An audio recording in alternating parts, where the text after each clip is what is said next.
રાષ્ટ્ર ઘડતર અને સમાજ ઘડતરમાં આપણે કેટલી હદે અટવાઈ ગયા છીએ એનો જવાબ આપતો એક વિડીયો 2-3 દિવસથી ચર્ચામાં છે.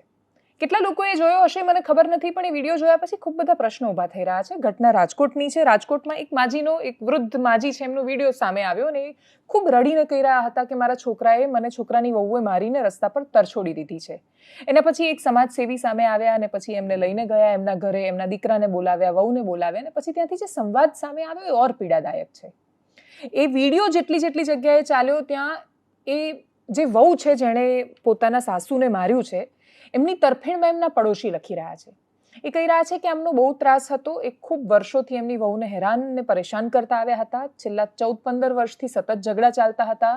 એમણે કેટલીય વાર એમની વહુને મારીને કાઢી મૂકેલા છે. એમની વહુ પર ખૂબ એમણે ત્રાસ ગુજાર્યો છે અને એક દિવસ પિત્તો છટક્યો ને એટલે એમણે આ કર્યું છે.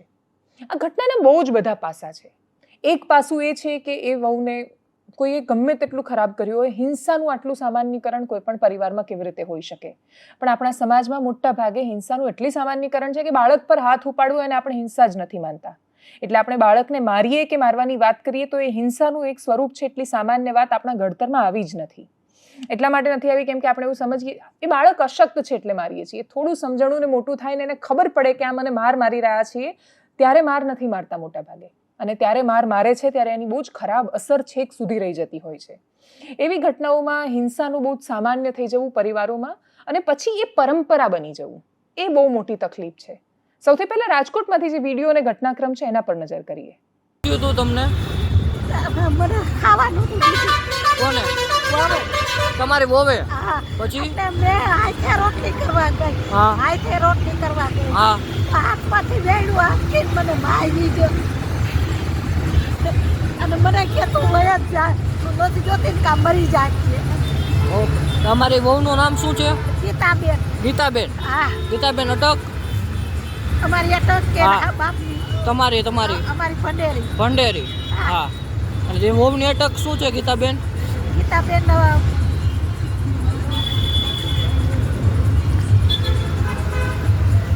મને યાદ નથી આવતું. દાદા ક્યાં છે દાદા? દાદા નથી, બેન દીકરા એટલે દૂધી જાઉં. ઓકે. દીકરા નથી સાચવતા તમને? એક દીકરા નથી સાચવતા? જો ફોન કરું તો ફોન નથી ઉપાડતો નથી. જો કેટલી 3-4 રીંગું કરી એ ફોન નથી ઉપાડતો. એ કે મારી નાખો એને. મોટો દીકરો એને પોતે ફોન કર્યો તો તમારા દીકરા શું કરે છે? મારા દીકરાઓને કારખાના. હા મારી પાસે બધું લઈ લીધું ટોટલી કાંઈ લેવાનું કીધું. હા બધું છે ને હવે મને તકડી મૂકી.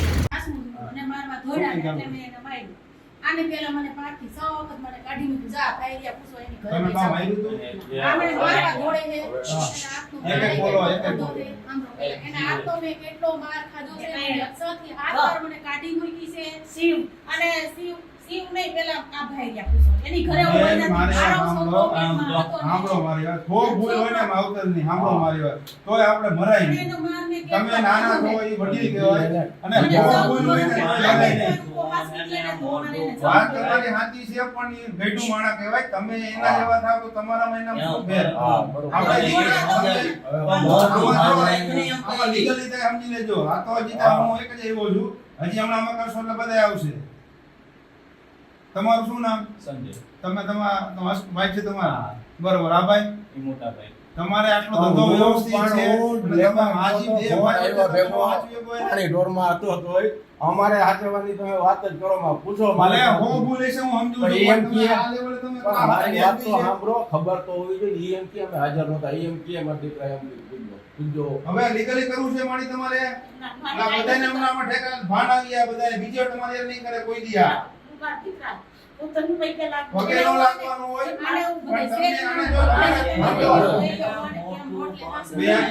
બેન તમે સાચા છો બેન ના નથી પણ તમારા જ નો હતો તો અમે લઈ ગયા બસ અમે નીકળ્યા નથી. તમે એમ કહીજો એમ કે પૂછો તમે એને પૂછો ખરા. તમારે નથી લેવું તમે તમારે હાલો તમારી વ્યવસ્થા થઈ જાય.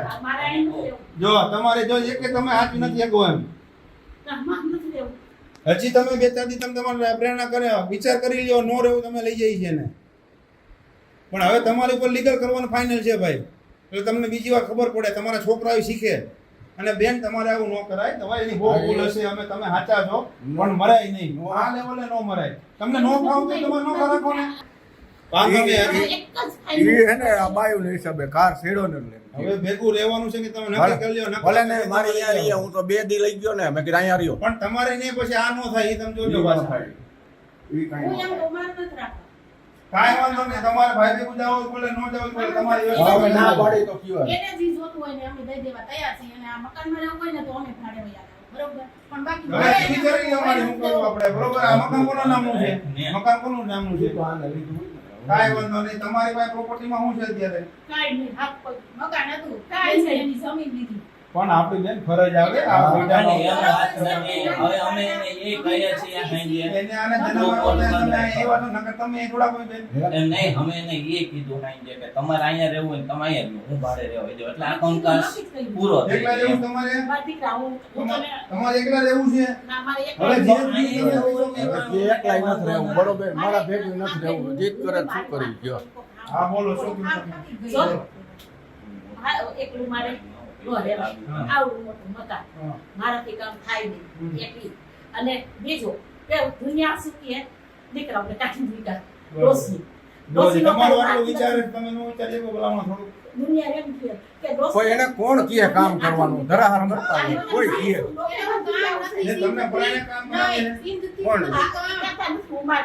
પણ એ અહીં નીચે હોય તો ફરક કરો તમે. હા. તમારે ખાઈ પીને ભગવાનનું નામ લેવાય. એ પોતુંય નહીં મારવાનું, પોતુંય નહીં મારવાનું, બાય રાખી દે. પરિસ્થિતિ બધી હવે સારી છે, હવે કાંઈ છે નહીં, બધું પતી ગયું. સવારે સાહેબ આવ્યા હતા મોટા, બધું પતાવી દીધું, પતી ગયું. હવે હું માની ગયા, મને કાંઈ હવે વાંધો નથી. એને જે બનાવ બન્યો એની ભૂલ થઈ ગઈ, એટલે એને બનાવ બનાવ્યો. એને માફી માગી અને એને શાંતિ માગી લીધી. હવે એને એમ કીધું કે અમને કોઈ વાંધો નથી, ભલે અમારા ભેગા રહ્યા, હવે આવું નહીં થાય. સવારે હું ઉઠી તો મને એને ટાઢી રોટલી પડી હતી, એ વઘારી વાટકામાં એટલા બટકા મને મોકલા. એટલે મેં કીધું મારે દવા પીવી છે તો હું ઉપર જઈ અને હું મારી જાતે રોટલી બનાવી અને 2 રોટલી જમીન દવા પીવું.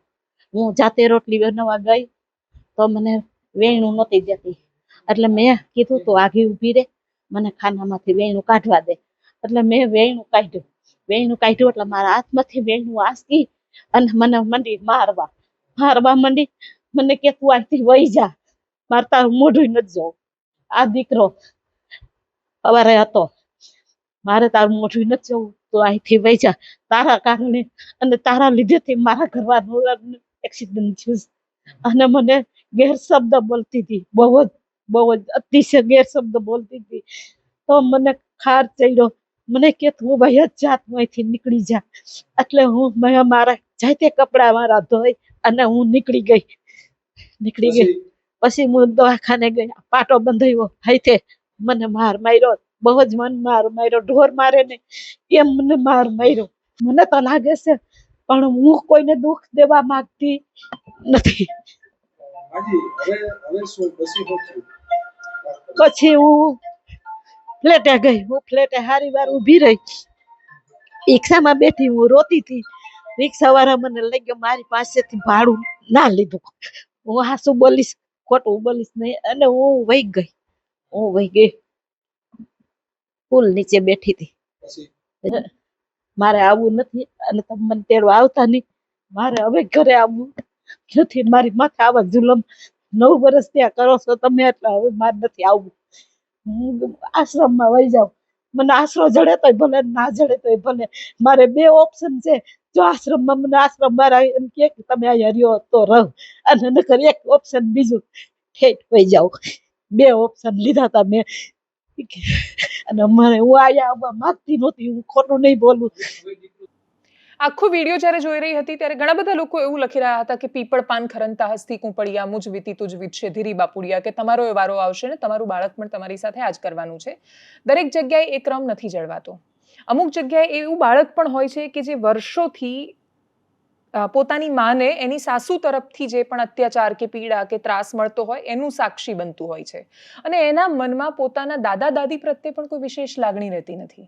અમુક જગ્યાએ એનાથી ઉલટી પણ સ્થિતિ સર્જાતી હોય છે. પણ આ ઘટનાક્રમમાં આપણું સમાજ જીવન કે જે મૂલ્યોની આપણે બહુ જ મોટી મોટી વાતો કરીએ છીએ, એમાં કાળક્રમે આપણે એ અવસ્થામાં આવીને ઊભા છીએ કે આખા વિડીયોમાં એક વહુ છે કે જે પોતાના સાસુને કશુંક બોલી રહ્યા છે, એક સાસુ છે કે જે કંઈક બોલી રહ્યા છે, પણ આ બંનેની વચ્ચે એક પુરુષ છે કે જેનું મોઢું સાવ પડી ગયેલું છે. એને નથી સમજાતું એ શું કરે. એવું કહે છે કે 14 વર્ષથી આ લોકોને બહુ ઝઘડો ચાલતો હતો, 2 બાયુનો ઝઘડો છે, અને મેં એને માર્યું પણ ખરું આ બધું એણે કર્યું ત્યારે કે મને ફોન કરીને બોલાવાય ને હું કરી લેતો. એ કહે છે કે મેં મારી માને કોઈ તકલીફ નથી પડવા દીધી, મેં હંમેશા ધ્યાન રાખ્યું છે, પણ આ બેને સતત નહોતું બનતું. 2 સ્ત્રીઓ વચ્ચેના ઝઘડામાં એ પુરુષનો સાવ હતાશ ને નિરાશ થયેલો ચહેરો એ આજના સમાજની વાસ્તવિકતા છે. અનેક ઘરની આ જ પ્રકારની કહાનીઓ છે. 2 સ્ત્રીઓ વચ્ચે કોઈ એક વ્યક્તિ પરના હક કે અધિકાર વચ્ચેના ઝઘડા એ હદે એ વરવું સ્વરૂપ લઈ લે છે કે એના પછી કોઈની પાસે જવાબ જ નથી હોતો કે એ વ્યક્તિ કોઈ વસ્તુ નથી કે એના ભાગ પડી જવાના છે. આપણા દેશમાં સ્ત્રીઓ પીડાઓને પરંપરાની જેમ નેક્સ્ટ જનરેશનને ગિફ્ટ આપીને જાય છે. એ સતત એને એવું શીખવે છે. મોટા ભાગે તો કોઈ એક પેઢીની સાથે બહુ જ ખરાબ કે કશું ખોટું થાય તો એ ત્યાંથી રોકાઈ જવું જોઈએ. પણ મોટે ભાગે એ સ્ત્રીઓ કે જેણે પોતાની સાસુ તરફથી પણ કશુંક ને કશુંક સહન કર્યું હોય, એ પોતાની વહુને પણ એ વારસો આપતી હોય કે લે આ મારા સોનાના ઘરેણા અને દાગીના છે ને હું તને વારસામાં આપીને જાઉં છું, એમ પીડા પણ આપીને જાય છે વારસામાં. એ વારસોને પરંપરા જ્યાં સુધી નહીં રોકાય ને સમજણ જ્યાં સુધી સશક્તિકરણની નહીં આવે ત્યાં સુધી આ સમસ્યા બહુ મોટી થઈ જવાની છે. 2 જનરેશન વચ્ચેની ગેપ અને બંને વચ્ચેના વિચાર ભેદ પૂરતી આ વાત જ નથી. 2 લોકો સાથે રહી જ નથી શકતા એટલી હદના ઘર્ષણો મોટા ભાગના પરિવારોમાં વધી રહ્યા છે. અને એ પરિવારોની વચ્ચે બહુ જ સરળ છે, સોડીની જેમ સોપારીની વચ્ચે રહેતા એ પુરુષો કે જેના પર આખા ગામની બધી જ જવાબદારીઓ એમના પર છે. અલગ પ્રકારનું સશક્તિકરણ આપણે ત્યાં શરૂ થયું છે કે જ્યારે સ્ત્રીઓ પોતે ના કામ કરે છે, ના ફિનાન્શિયલી ઇન્ડિપેન્ડન્ટ છે, ના ફિનાન્શિયલી લિટરેટ છે. એટલે પૈસા આવ્યા પછી પણ એનો ક્યાં વાપરવા કે શું કરવા એની એ સમજણનો પણ અભાવ છે. એવા સમયમાં બધી બાજુની જવાબદારીઓ વચ્ચે આ પ્રકારના વિડીયો જ્યારે સામે આવે ત્યારે એ સંજયભાઈને, બીજા ભાઈને, એમના પત્ની, આ સ્થિતિમાં પેલા પુરુષના મનમાં તો સતત એ વિચાર આવે છે કે ખૂબ વર્ષોથી જે સંઘર્ષને ટાળતા આવ્યા એ સંઘર્ષ આજે છડે ચોક આખા ગામની વચ્ચે આખા ગુજરાતમાં ચર્ચાનો મુદ્દો બન્યો છે. એમના માટે ચિંતાનો વિષય એ છે કે માં એ પ્રતીક્ષામાં છે કે છોકરો મારો પક્ષ લઈને ઊભો રહેશે, પત્ની એ પ્રતીક્ષામાં છે કે પેલો મારો પક્ષ લઈને ઊભો રહેશે, અને એ પક્ષમાં છે કે એને જ નથી ખબર કે એ ક્યાં જશે. આખા સમાજની આ જ સ્થિતિ થઈ રહી છે ધીરે ધીરે. આપણે એવું કહીએ છીએ કે સમાજમાં રાષ્ટ્ર માટે યોગદાન આપવાની વાતો ક્યારે થશે, ક્યારે માણસો એવું કહેશે કે મારે દેશ માટે કશું કરવું છે. જવાબ માત્ર એટલો છે કે પોતાના અંદરના ઝઘડામાંથી બહાર આવીને ખરેખર એની બહારની પણ એક દુનિયા છે. એ દુનિયા બહુ વિશાળ છે, એ દુનિયા પ્રતીક્ષામાં છે કઈ અદ્ભુત કામોની, અને માણસના જીવનનું મૂલ્ય બહુ વિશેષ છે. એ પોતાના પરિવારની અમુક જવાબદારીઓમાંથી પણ બહાર નીકળીને એનું સમાજ માટે પણ કોઈ યોગદાન હોવું જોઈએ કે એની કોઈ જવાબદારીઓ હોવી જોઈએ. એ વાતનો અહેસાસ તો માત્ર ત્યારે થશે કે જ્યારે એ દરરોજના ક્લેશ અને ઝઘડામાંથી બહાર આવશે. અપેક્ષા રાખીએ કે રાજકોટની જે ઘટના છે, અને માત્ર આ વૃદ્ધાશ્રમ બહુ હદથી વધારે વધી ગયા છે. મહેસાણાના લવાલ પાસે મહિપતસિંહ ચૌહાણે જ્યારે વૃદ્ધાશ્રમ શરૂ કર્યો ત્યારે એમણે એવું કહ્યું હતું કે મેં 50 કે 100 માણસોની પેલી કેપેસિટી વાળો શરૂ કર્યો, અને પછી તો અનેક માણસો આવવા માંડ્યા, અને દરેક વર્ગ અને સમુદાયમાંથી આવી રહ્યા છે. એટલે દરેક વર્ગ અને સમુદાયમાંથી મા બાપ સાથે ફાવી નથી રહ્યું. મા બાપ જવાબદારી લાગી રહ્યા છે, અને મા બાપ બાળકોમાં ઇન્વેસ્ટ કરે છે. એ અપેક્ષા રાખે છે કે મારું ઇન્વેસ્ટમેન્ટ છે એનું રિટર્ન મળી જાય મને ચોક્કસ વર્ષે.